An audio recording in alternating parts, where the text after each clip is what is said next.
الحمد لله وكفى وسلام على عباده الذين اصطفى. أما بعد، فأعوذ بالله من الشيطان الرجيم.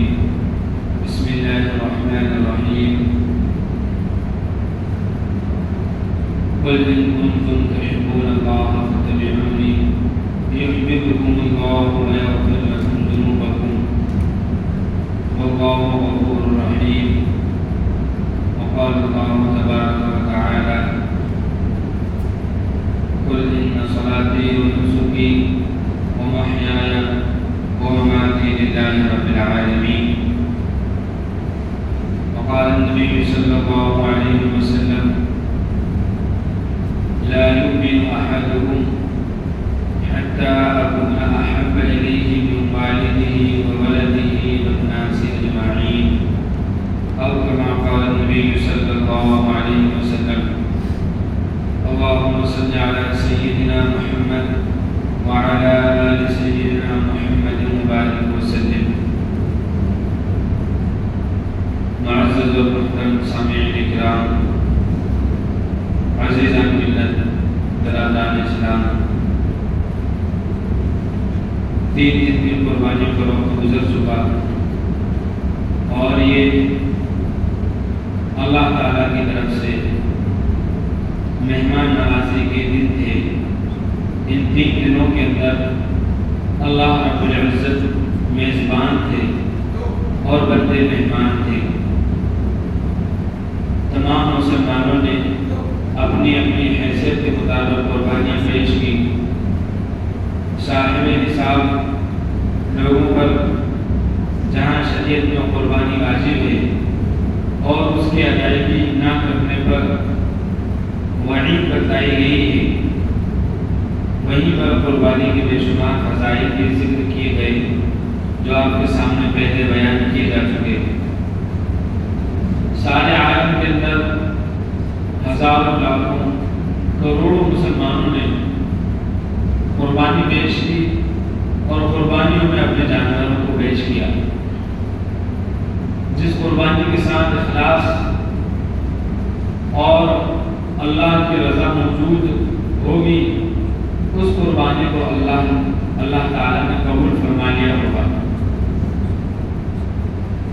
اب ہمیں جو چیز سمجھنا ہے وہ یہ کہ قربانی کے بعد ہمارا طرز عمل اور زندگی گزارنے کا طریقہ کیا ہونا چاہیے. قربانی کر لی، اللہ کی طرف سے مہمانی کے دن تھے، وہ پورے ہو گئے. اب قربانی کے بعد ہمارے اندر کیا تبدیلی آنا چاہیے، اس کا سبب ہمیں کیا حاصل ہونا چاہیے. دیکھیے، شریعت میں عبادتیں 2 طرح کی ہیں. کچھ وقتی عبادتیں ہیں جو خاص وقت پر ادا کی جاتی ہیں. کچھ عبادتیں وہ ہیں جو ہر دن ادا کی جاتی ہیں. مثال کے طور پر نماز ہے. نماز اس کا کوئی خاص موسم نہیں ہوتا، بلکہ ہر دن مسلمان کو 5 نمازیں ادا کرنا ہے. اللہ کا ذکر ہے، مسلمان ہر وقت اللہ کا ذکر کرتا ہے اور کرنا چاہیے. ایسے ہی ایمان ایک عبادت ہے اور یہ 24 گھنٹے توحید ایمان یہ 24 گھنٹے ایمان والے پر فرض ہے. اور کچھ عبادتیں وہ ہوتی ہیں جو وقت کے ساتھ خاص ہوتی ہیں. جیسے کہ روزہ ہے، سال میں 1 مرتبہ رمضان المبارک کا مہینہ آتا ہے، اس موقع پر یہ عبادت فرض ہو جاتی ہے. ایسے ہی صاحب نصاب شخص کے مال پر جب 1 سال مکمل ہو جاتا ہے تو اس پر زکوٰۃ فرض ہو جاتی ہے. عید کا دن آتا ہے تو صدقۃ الفطر واجب ہو جاتا ہے. حج کے دن آتے ہیں تو مالداروں کا حج کرنا فرض ہو جاتا ہے. ایسے ہی قربانی کے دن آتے ہیں تو صاحب نصاب لوگوں پر قربانی واجب ہو جاتی ہے. تو یہ 2 طرح کی عبادتیں ہو گئی. ایک وہ عبادتیں جو کسی وقت کے ساتھ خاص نہیں ہے ان کو کبھی بھی ادا کیا جا سکتا ہے، کبھی بھی نماز پڑھی جا سکتی ہے، اور جو فرض نمازیں ہیں یہ ہر دن مسلمان پر فرض ہوگی، اور کچھ عبادتیں وہ ہیں جن کا ایک خاص وقت ہوتا ہے، اس وقت کے اندر ہی وہ عبادت ادا کی جائے گی، اس کے علاوہ وہ عبادت ادا کی جائے گی تو اس کا ثواب حاصل نہیں ہوگا۔ اب یہ جو عبادتیں وقت کے ساتھ خاص ہیں، ان سب کا ایک پیغام ہوتا ہے، ان سب کا ایک مقصد ہوتا ہے۔ مثال کے طور پر سال میں ایک مرتبہ روزہ فرض ہوتا ہے، اس کا مقصد ہے اللہ کے بندوں میں تقوی اور پرہیزگاری پیدا کرنا، اللہ کا خوف پیدا کرنا، اپنے خواہشات کو قربان کرنا، بھوکا رہ کر، پیاسا رہ کر، اور اپنی مرغوبات چیزوں سے دور رہ کر۔ ایسے ہی سال میں ایک مرتبہ زکوٰۃ فرض ہوتی ہے، اس کا مقصد ہوتا ہے کہ اللہ کے حکم پر، اللہ کے حکم کے سامنے اپنے مال کو قربان کر دینے اور فنا کر دینے کا جذبہ اپنے اندر پیدا کرنا۔ ایسے ہی حج ہوتا ہے، حج میں کتنی مشقتیں ہوتی ہیں، کیسی تکلیفیں ہوتی ہیں، میدانوں کے اندر رات گزارنا ہوتی ہے، اور سخت گرمی کے اندر ارکان ادا کرنے ہوتے ہیں۔ اس سے مقصود ہے کہ اللہ کے حکم پر اپنے آپ کو تھکا دو، تمام کی تمام جو بھی طاقتیں ہیں ان کو ختم کر کے اللہ کے حکم کو پورا کرو، جس میں مال بھی خرچ ہوتا ہے، وقت بھی خرچ ہوتا ہے، اور جان بھی اس میں لگتی ہے۔ اب آپ کے سامنے 3 مثالیں پیش کی گئی۔ ایسے ہی سال میں ایک مرتبہ 3 دن تک قربانی واجب ہوتی ہے۔ یہ جو 3 دن میں قربانی واجب ہوتی ہے یہ بھی وقتی عبادت ہے، ایک خاص وقت پر ادا کی جاتی ہے۔ وہ 3 دن گزرنے کے بعد کوئی شخص قربانی پیش کرنا چاہے تو وہ قربانی اس کی نہیں مانی جائے گی۔ قربانی کا وقت نکل جانے کے بعد کوئی ہزاروں جانوروں کی قربانی بھی کرے گا تو اب وہ اس کی قربانی کے طور پر ادا نہیں ہوگی۔ اب 3 دن کے لیے قربانی آئی سال میں، لیکن وہ صرف جانور کو ذبح کرنا نہیں تھا، بلکہ اس کے ساتھ ایک پیغام تھا۔ وہ پیغام اگر ہم نے اپنے اندر لے لیا، اپنے روح تک اس پیغام کو پہنچایا اور اس پر عمل کیا تو ہم اس میں کامیاب رہے۔ قربانی کا مقصد اور اس کی روح ہمارے اندر آ گئی، اس کے مقصد کو ہم نے حاصل کر لیا۔ اور اگر اس کے مقصد کو حاصل نہیں کیا، صرف گوشت کھا لیا اور دعوتیں کھا لی اور ختم ہو گیا تو قربانی کا مقصد حاصل نہیں ہوا۔ جیسے کہ روزے دار کے بارے میں بعض روایتوں میں آتا ہے کہ جو شخص جھوٹ بولنا نہیں چھوڑے، روزہ رکھ کر بھی وہ جھوٹ بولتا ہے، روزہ رکھ کر بھی وہ گناہ کرتا ہے، تو روایتوں میں آتا ہے کہ بہت سے روزے دار ایسے ہوتے ہیں جن کو بھوکا رہنے کے علاوہ کوئی اور چیز حاصل نہیں ہوتی۔ ایسے ہی بہت سے نماز پڑھنے والے، راتوں میں قیام کرنے والے ایسے ہوتے ہیں جن کو تھکنے کے علاوہ اور جاگنے کے سوا کچھ بھی حاصل نہیں ہوتا، کیونکہ تقویٰ موجود نہیں ہے۔ ایسے ہی یہ قربانی بھی ہے کہ بہت سے لوگ ایسے بھی ہیں کہ قربانی کر رہے ہیں لیکن مقصد سامنے نہیں ہے، صرف یہ ہے کہ اس کا بہترین گوشت ہوگا، اسے کھانا ہے، کھلانا ہے، تقسیم کرنا ہے، یہیں تک نیتیں محدود ہیں، تو آگے قربانی کا جو مقصد ہے وہ حاصل نہیں ہوگا، تو یہ گوشت خوری کے علاوہ کوئی اور چیز حاصل نہیں ہے۔ بات سمجھ میں آ رہی ہے آپ لوگوں کو؟ اسی مقصد کو سمجھانے کے لیے قرآن پاک کے 17ویں پارے کے اندر سورہ حج میں اللہ رب العالمین نے ایک حکم دیا اور اس کی حقیقت بیان فرمائی کہ اللہ تعالیٰ کے پاس تمہارے جانوروں کا خون اور ان کا گوشت نہیں پہنچتا۔ اور اس سے پہلے جب قربانی کا ذکر فرمایا تو کہا وَلِكُلِّ أُمَّةٍ جَعَلْنَا مَنْسَكًا لِيَذْكُرُوا اسْمَ اللَّهِ عَلَى مَا رَزَقَهُم مِّن بَهِيمَةِ الْأَنْعَامِ فَإِلَٰهُكُمْ إِلَٰهٌ وَاحِدٌ فَلَهُ أَسْلِمُوا۔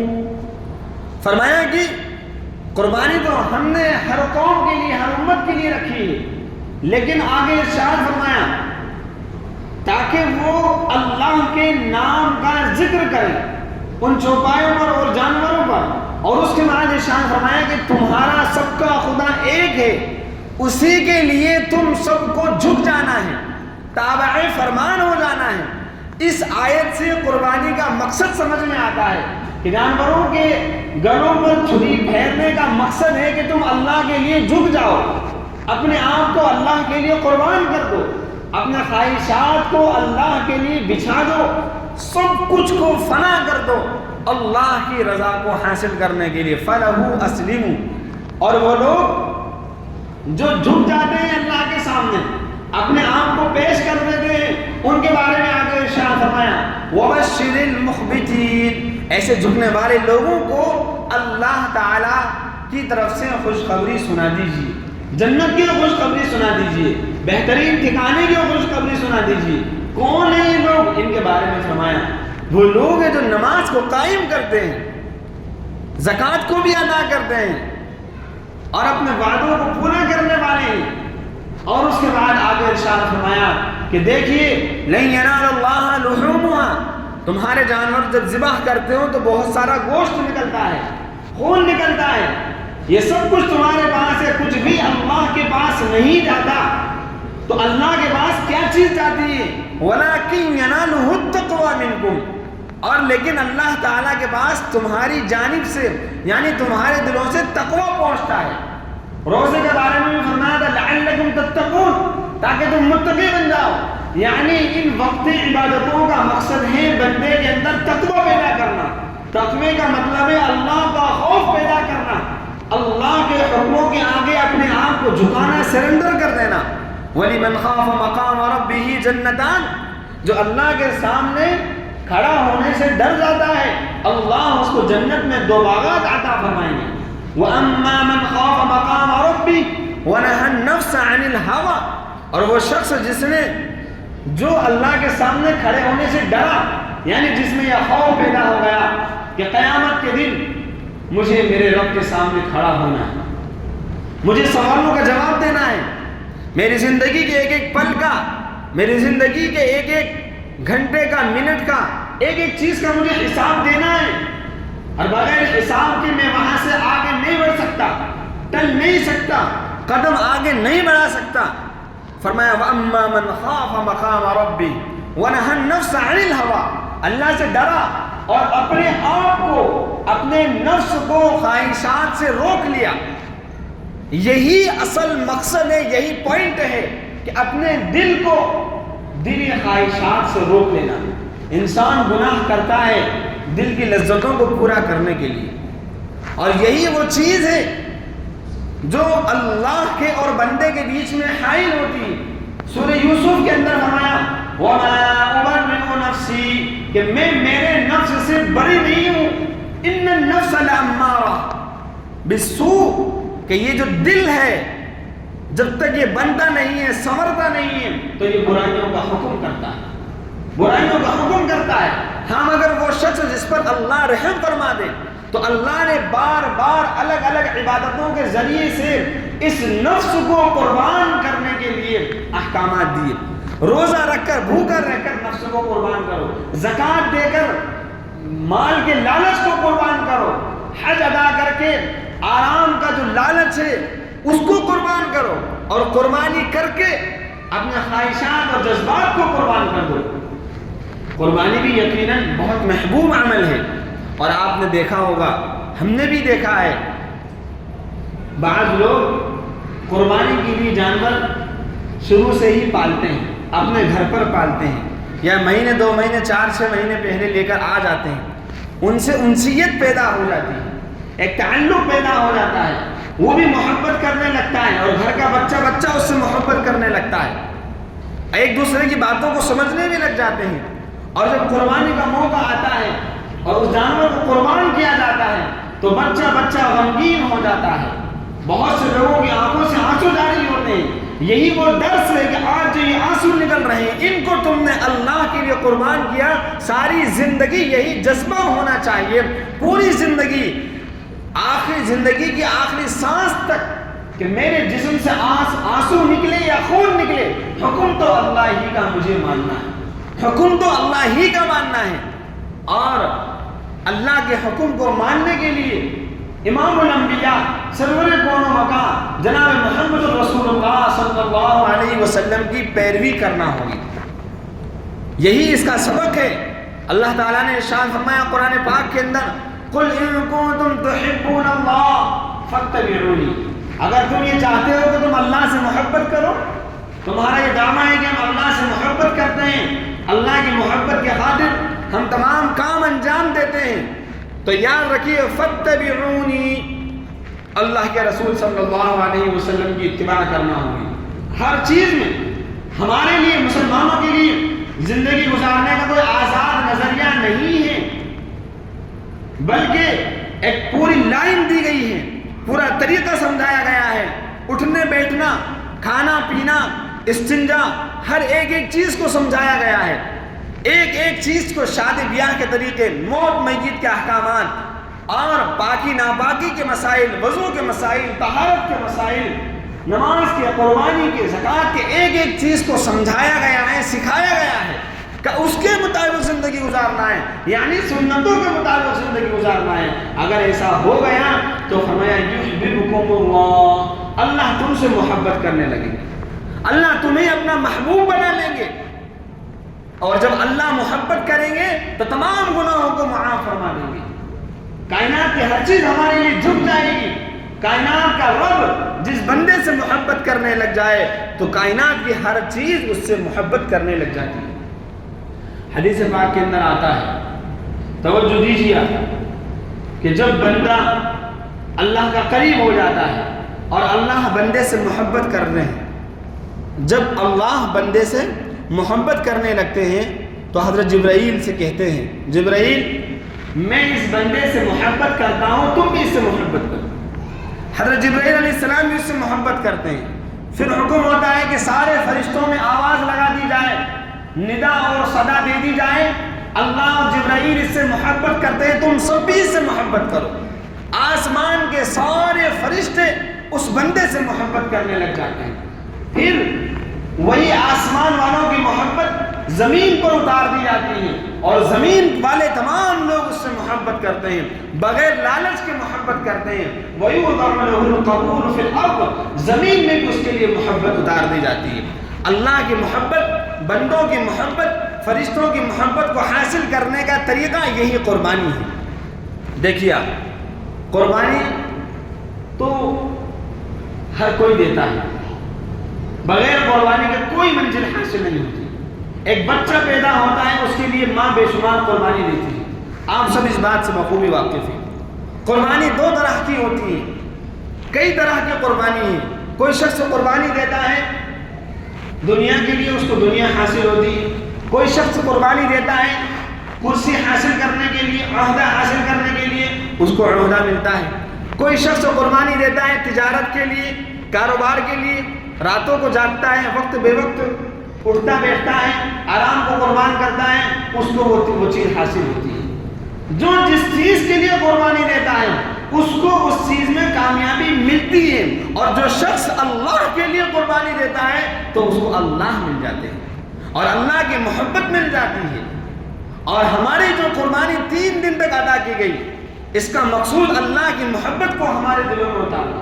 اگر اللہ کی محبت ہمارے دلوں میں نہیں آتی ہے، اللہ کے حکموں کے سامنے جھکنے کا جذبہ ہمارے دلوں میں پیدا نہیں ہوتا ہے، ہم جیسے قربانی سے پہلے تھے ویسے ہی قربانی کے بعد رہیں گے، تو اس کا مطلب یہ ہے کہ ہم نے صرف گوشت کھایا ہے اور کھلایا ہے اور اس کے علاوہ ہم نے کچھ بھی نہیں کیا، کیونکہ اس کا مقصد حاصل نہیں ہوتا. صحابہ کرام رضی اللہ تعالیٰ عنہ اجمعین کے اندر جو جذبہ اطاعت تھا، جو ماننے کا جذبہ تھا، وہ جذبہ ہمارے اندر پیدا ہونا چاہیے.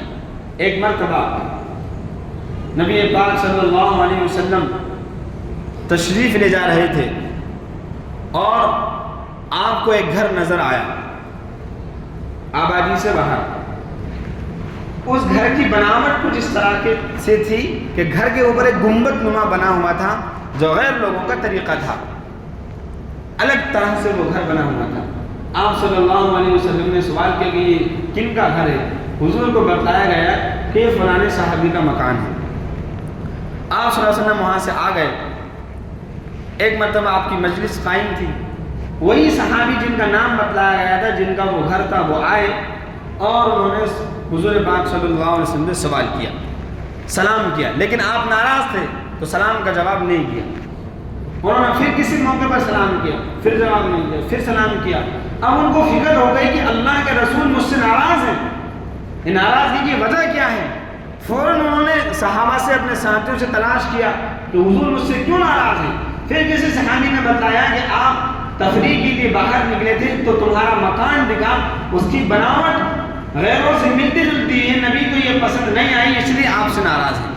بس ان کو اتنا پتا چلا کہ میرے مکان کی وجہ سے، آپ توجہ دیجیے، اتنا پتا چلا کہ میرے مکان کی بناوٹ اور اس کی حیات کی بنیاد پر اللہ کے رسول ناراض ہیں، تو انہوں نے اللہ کے رسول کی رضا کو حاصل کرنے کے لیے گئے اور اپنا پورے مکان کو منہدم کر دیا، ڈیمولش کر دیا، پورے کو مٹی میں ملا دیا، اور آ کر حضور کو بتلایا نہیں بلکہ آ کر کے مجلس میں شامل ہونے لگے۔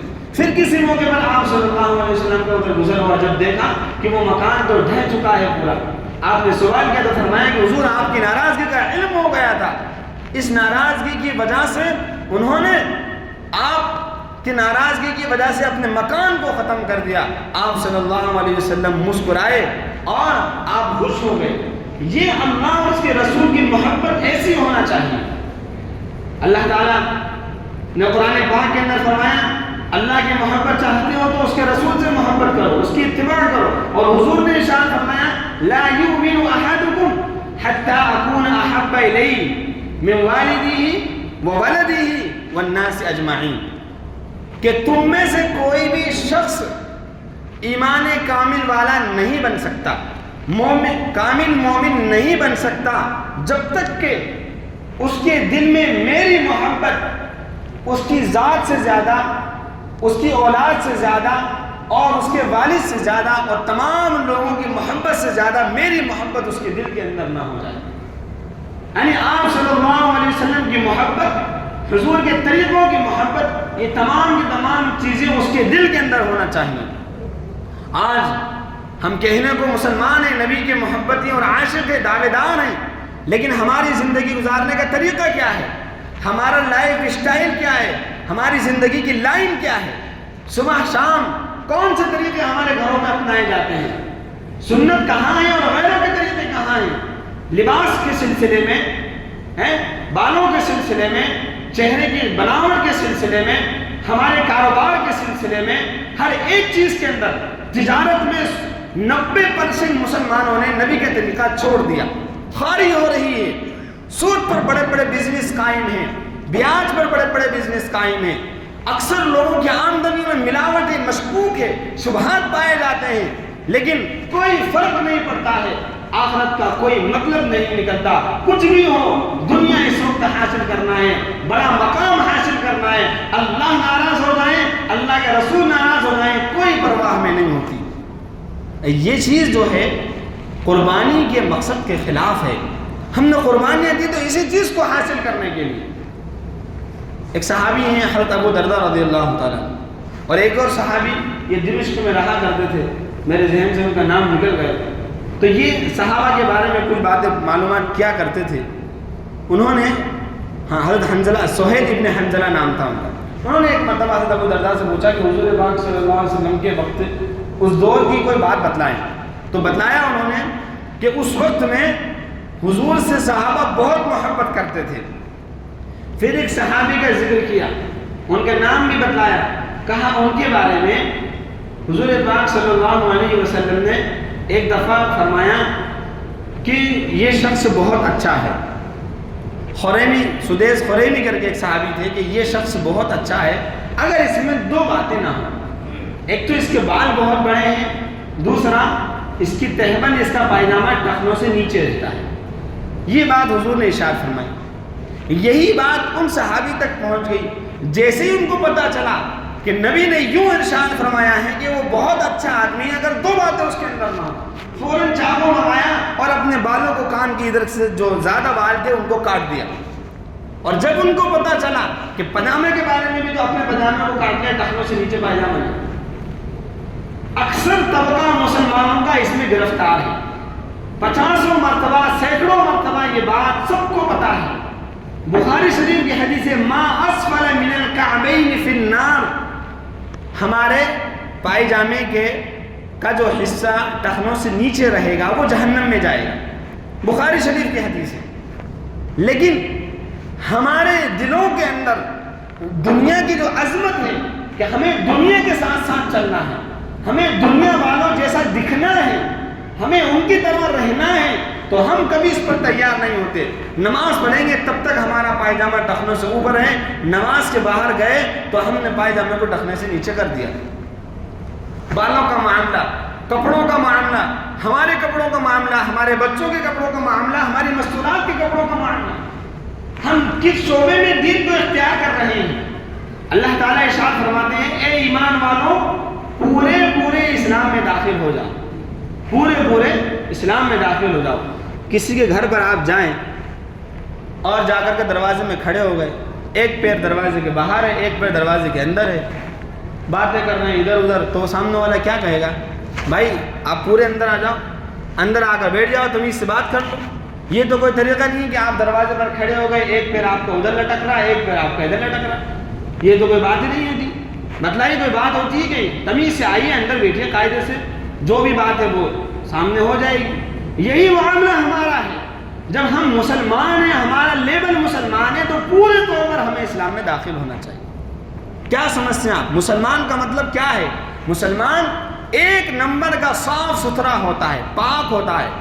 اللہ نظیف ہے، ان اللہ نظیف یحب النظافۃ، صفائی کو پسند فرماتے ہیں، پاکی کو پسند فرماتے ہیں. ان اللہ یحب التوابین ویحب المتطہرین، اللہ تعالیٰ توبہ کرنے والوں کو اور پاک صاف رہنے والوں کو پسند فرماتے ہیں. قرآن پاک کے 11ویں پارے میں اللہ تعالیٰ نے قبا والوں کی تعریف فرمائی اس بنیاد پر کہ قبا والے بہت پاکی حاصل کرنے والے تھے.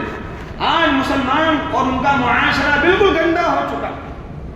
ابھی قربانیاں ہوئیں، جمعے میں سمجھایا گیا، پرچے لکھ کر سمجھایا گیا، عیدگاہ پر سمجھایا گیا، لیکن وہی ہماری حرکتیں ہیں کہ جہاں عام لوگوں کا جہاں سے آنا جانا ہے، گزرنا ہے، وہیں پر ہم نے ان کی کھال بال ایسی چیزیں ڈال دی جو سڑ رہی ہیں، بدبو مار رہی ہیں، باس مار رہی ہیں.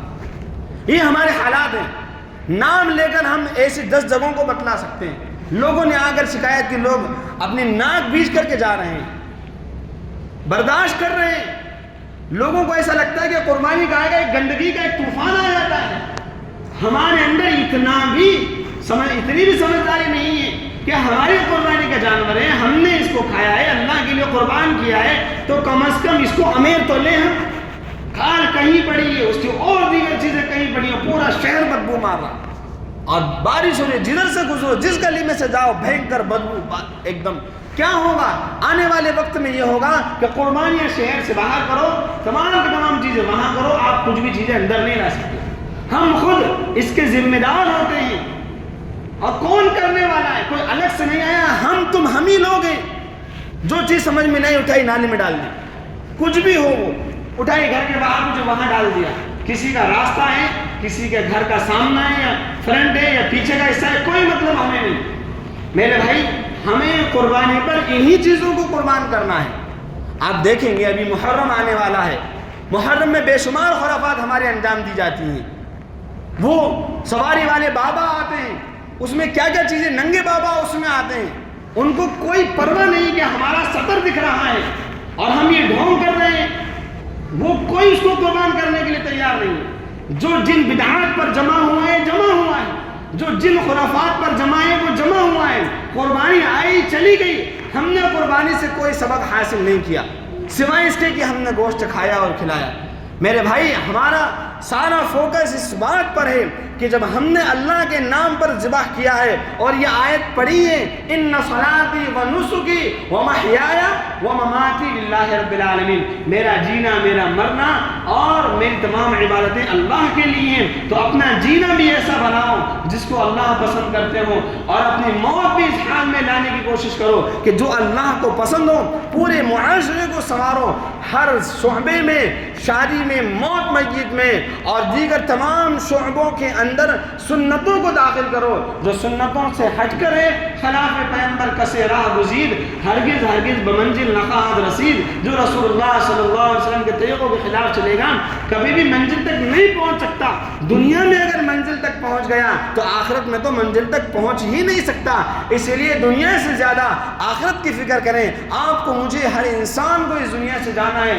اللہ کے سامنے کھڑے ہو کر اپنی پوری زندگی کا حساب اور کتاب پیش کرنا ہے. لہذا ہر عمل ایسا کرے جو سنت کے مطابق ہو، جس سے اللہ راضی ہو اور ہماری زندگی اللہ کو راضی کرنے والی بن جائے. اللہ تعالی ہم سب کو قربانی کے اس مقصد کو سمجھنے کی توفیق عطا فرمائیں، اور قربانی کے بعد اللہ تعالی ہمیں اللہ کے لیے سب کچھ قربان کرنے کی توفیق عطا فرمائے. آمین. وآخر دعوانا الحمدللہ رب العالمین. سنتوں سے فارغ ہو جائیں.